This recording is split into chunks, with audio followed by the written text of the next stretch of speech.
ရွေးကောက်ပွဲကျင်းပမဲ့ကာလအတွင်းပြည်တွင်းတည်ငြိမ်အေးချမ်းရေးအတွက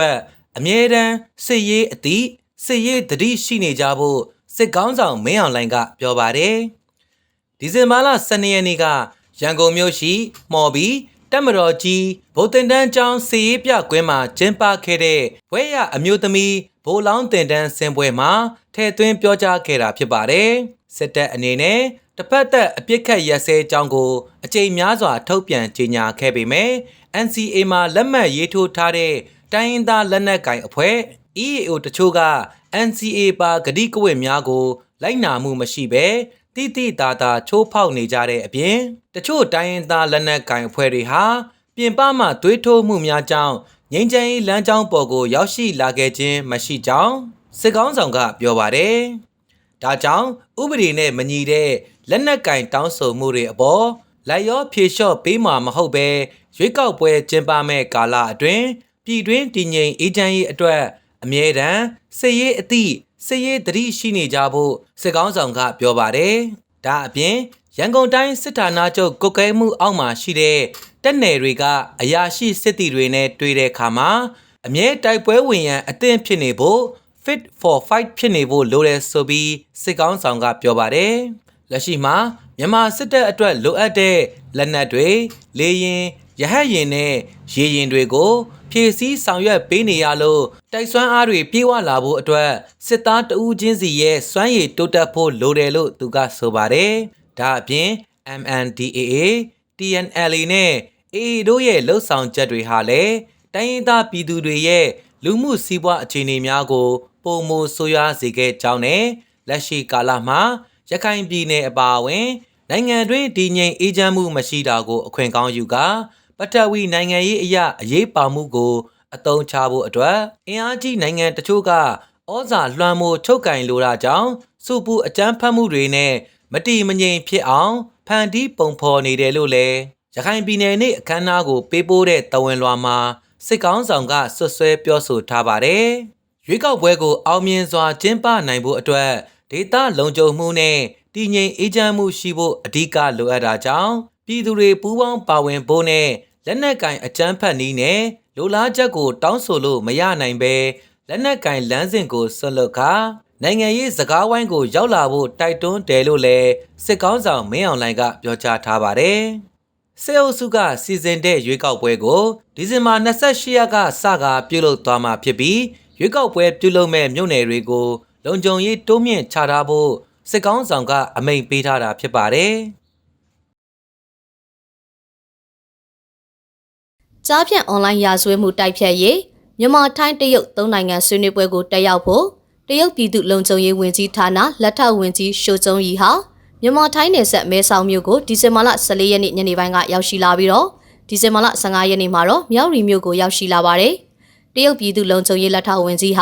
ာဒီဇင်ဘာလ12ရက်နေ့ကနေပြည်တော်ကိုရောက်လာပြီးစစ်ကော်မရှင်ပြည်ထရေးဝန်ကြီးဒုတိယဗိုလ်ချုပ်ကြီးထွန်းထွန်းအောင်နဲ့တွေ့ဆုံခဲ့ပါတယ်။အဲဒီတွေ့ဆုံမှုမှာအွန်လိုင်းလိမ်လည်ကြားဖြန့်ကိုအကြောင်းပြပြီးပြည်ပနိုင်ငံတွေကနေဝင်ရောက်ဆွတ်ဖက်တာကိုလက်မခံဖို့အတွက်တရုတ်နဲ့မြန်မာစစ်ကောင်စီတို့တွေ့ဆုံဆွေးနွေးခဲ့ကြတယ်လို့အာဏာသိမ်းစစ်ကောင်စီကသတင်းထုတ်ပြန်ပါတယ်။အဲ့ဒီတွေ့ဆုံမှုမှာအွန်လိုင်းလိမ်လည်တိုက်ဖျက်ရေးနဲ့ပတ်သက်လို့နှစ်နိုင်ငံနဲ့ဒေသတွင်းနိုင်ငံတွေကြားညှိနှိုင်းဆွေးနွေးဆောင်ရွက်ဖို့ပြည်ပနိုင်ငံတွေရဲ့ဝင်ရောက်ဆွတ်ဖက်တာကိုလက်မခံဖို့အွန်လိုင်းလိမ်လည်မှုနဲ့အွန်လိုင်းလောင်းကစားမှုတိုက်ဖျက်ရေးကြီးကြပ်မှုဗဟိုကော်မတီရဲ့လုပ်ငန်းစဉ်တွေကိုတရုတ်နိုင်ငံအနေနဲ့ထောက်ခံတယ်လို့စစ်ကောင်စီကထုတ်ပြန်ထားပါတယ်။ဒါအပြင်နယ်စပ်ဒေသတွေကကြားဖြန့်တိုက်ဖျက်ရေးမှာတရုတ်နိုင်ငံသားတွေကိုရှာဖွေကူညီကယ်တင်ပြီးပြန်လည်လွှဲပြောင်းပေးဖို့ဆွေးနွေးခဲ့ကြတယ်လို့ဖော်ပြထားပါတယ်။စစ်ကောင်စီဟာကြားဖြန့်လို့လူသိများတဲ့အွန်လိုင်းလိမ်လည်လောင်းကစားကျူးလွန်မှုတွေကိုမြန်မာနိုင်ငံထဲမှာအခြေမချဖို့ဆိုပြီးအွန်လိုင်းလိမ်လည်မှုနဲ့အွန်လိုင်းလောင်းကစားမှုတိုက်ဖျက်ရေးကြီးကြပ်မှုဗဟိုကော်မတီကိုဒီဇင်ဘာလ10ရက်နေ့ကဖွဲ့စည်းလိုက်တာပါ။နေပြည်တော်ကိုရောက်နေတဲ့မစ္စတာရှိုကျုံရီဟာပြီးခဲ့တဲ့ဖေဖော်ဝါရီလအတွင်းထိုင်းနိုင်ငံမဲဆောက်ကနေတဆင့်မြောက်ရီဘက်ကိုရောက်လာပြီးရွှေကုတ်ကိုကြားဖြန့်ဂိုင်းတွေမှာလုတ်ကင်ခဲ့တဲ့တရုတ်နိုင်ငံသားတွေကိုနေရက်ပြန်ပို့ဖို့ရေးတွားရောက်ကြည့်ရှုခဲ့ပါသေးတယ်။မြောက်ရီမြို့မှာရှိတဲ့ KK ဘက်ကိုရောက်ရှိနေတဲ့တရုတ်လက်ထောက်ဝန်ကြီးရဲ့ဌာနပြည်သူ့လုံခြုံရေးဝန်ကြီးဌာနဟာရှမ်းမြောက်ကိုကန့်ဒေသကကြားဖြန့်နှိမ်နင်းရေးတွေပါဝင်ကြားဖြန့်နဲ့ဆက်နွယ်နေတဲ့တရက်ခန့်တွေကိုဖမ်းဆီးတာတရားစွဲဆိုတာနေရက်ပြန်ခေါ်တာတွေကိုလုပ်တဲ့ဌာနဖြစ်ပါတယ်။ Switzerland နိုင်ငံ Basel မြို့အခြေစိုက် Basel Institute on Governance ရဲ့ငွေကြေးခဝါချမှုတိုက်ဖျက်ရေးအညွှန်းကိန်းမှာမြန်မာနိုင်ငံကိုအနည်းငယ်ရှိဆုံးအဆင့်အဖြစ်သတ်မှတ်ကြောင်းဖော်ပြထားပါတယ်။ Basel ငွေကြေးခဝါချမှုတိုက်ဖျက်ရေးညွှန်းကိန်း Basel AML Index ရဲ့နောက်ဆုံးထုတ်အစီရင်ခံစာမှာမြန်မာနိုင်ငံဟာငွေကြေးခဝါချမှုနဲ့ဘဏ္ဍာရေးဆိုင်ရာရာဇဝတ်မှုတွေမှာအနည်းငယ်အရှိဆုံးနိုင်ငံဆိုတဲ့ယက်တီမှုမျိုးစီကိုရောက်ရှိနေခဲ့တာကိုတွေ့ခဲ့ရတာပါ။ကမ္ဘာတဝန်းနိုင်ငံပေါင်း189နိုင်ငံထဲမှာမြန်မာနိုင်ငံကအနည်းငယ်ရှိဆုံးအဆင့်1နေရာမှာရှိနေတာဖြစ်ပါတယ်။ဟေတီနဲ့ကွန်ဂိုနိုင်ငံကဒုတိယနဲ့တတိယအဆင့်လို့ဒီဇင်ဘာ9ရက်နေ့ထုတ် Basel AML Index 2025အစီရင်ခံစာမှာဖော်ပြထားပါတယ်။အထူးသဖြင့်နိုင်ငံရေးနဲ့ဥပဒေအန္တရာယ်တွေရဲ့အကျိုးဆက်အဖြစ်လွတ်လပ်မှုမရှိတဲ့တရားစီရင်မှုတွေကနေတဆင့်ငွေကြေးခဝါချတာကိုဖုံးကွယ်နေတယ်လို့ဆိုပါတယ်။မြန်မာနိုင်ငံစီကိုငွေကြေးလွှဲပြောင်းမှုတွေနဲ့ပတ်သက်လို့နိုင်ငံတကာမိတ်ဖက်တွေအနေနဲ့အထူးသတိထားဖို့ကိုလည်းအစီရင်ခံစာမှာသတိပေးထားပါတယ်။ဒါအပြင်ပိုင်ရှင်မသိရတဲ့ငွေကြေးနဲ့ပစ္စည်းတွေကိုအသုံးပြုတဲ့နည်းလမ်းတွေတိုးလာနေတာကလည်းအထူးစိုးရိမ်စရာပါလို့ဆိုထားပါတယ်။ Basel Institute on Governance ရဲ့ငွေကြေးခဝါချမှုတိုက်ဖျက်ရေးအညွှန်းကိန်းမှာမြန်မာနိုင်ငံကအနည်းငယ်ရှိဆုံးဖြစ်တယ်ဆိုတဲ့အဆင့်သတ်မှတ်ချက်အပေါ်ကန့်ကွက်တယ်လို့စစ်ကော်မရှင်ကဒီဇင်ဘာ17ရက်နေ့မှာကြေညာချက်ထုတ်ပြန်ခဲ့ပါတယ်။မြန်မာနိုင်ငံတော်ဗဟိုဘဏ်အနေနဲ့အဲ့ဒီအဆင့်သတ်မှတ်ချက်ဟာငွေကြေးဆိုင်ရာအရေးယူဆောင်ရွက်ရေးအဖွဲ့ FATF လို့ခိုင်မာတဲ့နိုင်ငံတကာလိုက်နာဆောင်ရွက်ဖို့လိုအပ်တဲ့စံနှုန်းသတ်မှတ်ချက်တွေနဲ့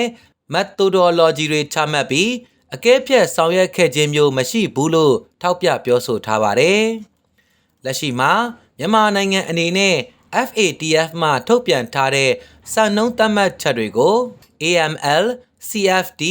CPF ဆိုင်ရာလုပ်ငန်းတွေကိုစဉ်ဆက်မပြတ်အကောင့်ထဲပေါ်ဆောင်ရွက်လျက်ရှိတယ်လို့ဆိုထားပါတယ်။ဗဟိုဘဏ်ကတော့ Basel Institute on Governance အနေနဲ့အခုလိုထုတ်ပြန်တာဟာမြန်မာနိုင်ငံအတွင်းနိုင်ငံရေးနဲ့စီးပွားရေးတည်ငြိမ်မှုရရှိစေဖို့ကြိုးပမ်းဆောင်ရွက်နေချိန်မှာတိုးတက်ပြောင်းလဲလာတဲ့ဆောင်ရွက်မှုတွေကိုမျက်ကွယ်ပြုတာသာဖြစ်ပြီး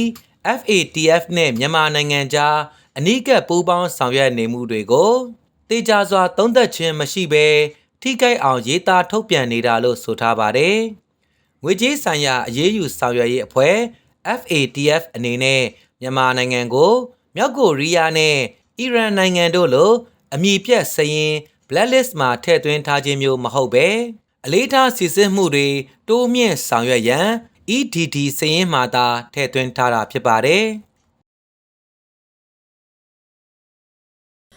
ကမ္ဘောဒီးယားထိုင်းနယ်စပ်တလျှောက်ပြန်လည်ဖြစ်ပွားနေတဲ့တင်းမာမှုတွေရဲ့နောက်ဆက်တွဲအဖြစ်ယဉ်ကျေးမှုအမွေအနှစ်တွေကိုအကာအကွယ်ပေးဖို့လိုအပ်ကြောင်း UNESCO ကအလေးပေးပြောကြားလိုက်ပါတယ်။ထိုင်းကမ္ဘောဒီးယားနယ်စပ်တိုက်ပွဲတွေအတွင်းကမ္ဘောဒီးယားဘက်ခြမ်းက UNESCO အမွေအနှစ်စီးရင်ဝင် Pranvihi ဘုရားကျောင်းနဲ့အခြားရှေးဟောင်းဘုရားကျောင်းတစ်ခုဖြစ်တဲ့တာကွိုက်ဘုရားကျောင်းတို့တိုက်ခိုက်ခံရမှုကိုစိုးရိမ်ကြောင်း UNESCO ဖွဲ့စည်းကပြောဆိုခဲ့ပါတယ်။တာကွိုက်ဘုရားကျောင်းဟာပြီးခဲ့တဲ့ဒီဇင်ဘာလ9ရက်နေ့ကဖြစ်ပွားခဲ့တဲ့နှစ်ဖက်တိုက်ပွဲတွေအတွင်းကြီးမားတဲ့ပျက်စီးမှုတွေဖြစ်ပေါ်ခဲ့ပါတယ်။အလားတူ UNESCO အမွေအနှစ်စီးရင်ဝင် Pranvihi ဘုရားကျောင်းဝင်းမှာရှိတဲ့ကမ္ဘောဒီးယားစစ်တပ်အခြေစိုက်တာဝါတိုင်တွေကိုလည်းထိုင်းဘက်ကဖျက်ဆီးခဲ့ပြီးဖျားเจ้าကိုပျက်စီးမှုတွေဖြစ်ပေါ်စေခဲ့တယ်လို့ကမ္ဘောဒီးယားဘက်ကပြောဆိုခဲ့ကြပါတယ်။ကမ္ဘောဒီးယားပါဆက်ခရိုင်ဗီယန်ယိန်းမြို့နယ်တမာတာရှိဒေသခံနေအိမ်တွေနဲ့စီးပွားရေးအဆောက်အုံတွေဟာထိုင်းစစ်တပ်ရဲ့လက်တလောတိုက်ခိုက်မှုတွေကြောင့်ပျက်စီးဆုံးရှုံးခဲ့ရတယ်လို့ကမ္ဘောဒီးယားသတင်းတွေကဆိုပါတယ်။ UNESCO အနေနဲ့လည်းအမွေအနှစ်ဒေသကိုအနီးကပ်စောင့်ကြည့်နေပြီးပျက်စီးဆုံးရှုံးမှုတွေကိုကာကွယ်ဖို့အတွက်တိကျတဲ့ coordinate အမှတ်သားတွေကိုနှစ်နိုင်ငံတာဝန်ရှိသူတွေကိုပေးအပ်ထားပြီးလက်မှတ်ရေးထိုးထားတဲ့သဘောတူညီချက်တွေကိုလည်းလိုက်နာဖို့တတိပေးခဲ့တယ်လို့သိရပါတယ်။အဆိုပါပြည်ပခါတွေဟာပြင်သစ်ကိုလိုနီအုပ်ချုပ်မှုကာလအတွင်းပုံထုတ်ခဲ့တဲ့နေဆက်မြေပုံတွေနဲ့ပတ်သက်လို့နှစ်ပေါင်း100ကြာမပြေလည်မှုတွေကိုအရင်ခံခြင်းဖြစ်ခါနှစ်ဖက်စလုံးကနေဆက်မှာရှိတဲ့ရှေးဟောင်းသမိုင်းဝင်ဘုရားကျောင်းချို့ကိုပိုင်ဆိုင်ကြောင်းတောင်းဆိုနေကြတာဖြစ်ပါတယ်။နှစ်နိုင်ငံအကြားစစ်ရေးပြည်ပခဆက်လက်မြင့်တက်နေချိန်ထိုင်းနဲ့ကမ္ဘောဒီးယားနှစ်နိုင်ငံစလုံးကနေဆက် area တလျှောက်ကိုညမထွက်ရအမိန့်တွေထုတ်ပြန်ထားတယ်လို့သိရပါတယ်။ပြည်ရင်းရွှေစည်းနှုန်းနဲ့ပတ်သက်ပြီးမတမာသူတချို့က ကောလာဟာလာတွေထုတ်လွှင့်ကမတည်ငြိမ်မှုတွေဖြစ်ပေါ်အောင်ဆောင်ရွက်နေတယ်လို့ရန်ကုန်တိုင်းရွှေလုပ်ငန်းရှင်များအသင်း YGEA ကပြောပါတယ်။လက်ရှိမှာရွှေလုပ်ငန်းလုပ်ကိုင်နေသူကုန်သည်တွေဟာရိုးသားစွာရောင်းဝယ်ကြသူတွေရှိသလိုသူတို့ထဲကမတမာသူလူတချို့ကကောလာဟာလာတွေထုတ်လွှင့်ကအယောင်းဝယ်ပြုလုပ်နေတာကြောင့်ရွှေဈေးမတည်မငြိမ်ဖြစ်နေတာလို့ဆိုပါတယ်။ဒါအပြင်ပြည်တွင်းရွှေဈေးကွက်မှာရောင်းချရမယ့်သတ်မှတ်ဓာတ်သက်တူရွှေရည်ညွှန်းဈေးမှာအခောက်ရွှေတစ်ကြက်သားကို59သိန်း8000သတ်မှတ်ထားပေမယ့်ပြင်ပဈေးကွက်မှာတော့ကျပ်89သိန်း4000အထိဆွဲတင်ခံထားရတာကြောင့်ရည်ညွှန်းရွှေဈေးနှုန်းထက်ကျပ်29သိန်းခွဲကျော်ပိုများနေတာလို့ဆိုပါတယ်။ကမ္ဘာရွှေဈေးပြန်လည်မြင့်တက်လာတာကြောင့်ပြည်တွင်းအခောက်ရွှေဈေးနှုန်းဟာလည်း89သိန်းနီးပါးလောက်ထိရောက်ရှိလာတယ်လို့ရွှေဈေးကွက်အတွင်းကလည်းသိရပါတယ်။ဒီဇင်ဘာလ10ရက်နေ့ကကမ္ဘာရွှေဈေးဟာတောင်ဆကိုဒေါ်လာ4200အောက်မှာရှိခဲ့ပြီးတော့ဒီဇင်ဘာလ15ရက်နေ့မှာတော့တောင်ဆကိုဒေါ်လာ4325ကျော်အထိမြင့်တက်လာခဲ့ပါတယ်။ American ဒေါ်လာဈေးဟာကျပ်4000ဝန်းကျင်အထိပြန်လည်ကျဆင်းလာပေမယ့်ကမ္ဘာရွှေဈေးအတက်ကြောင့်ပြည်တွင်းဈေးလိုက်ပါမြင့်တက်လာတာဖြစ်တယ်လို့ဈေးကွက်စောင့်ကြည့်သူတွေကတော့သုံးသပ်ထားကြပါတယ်။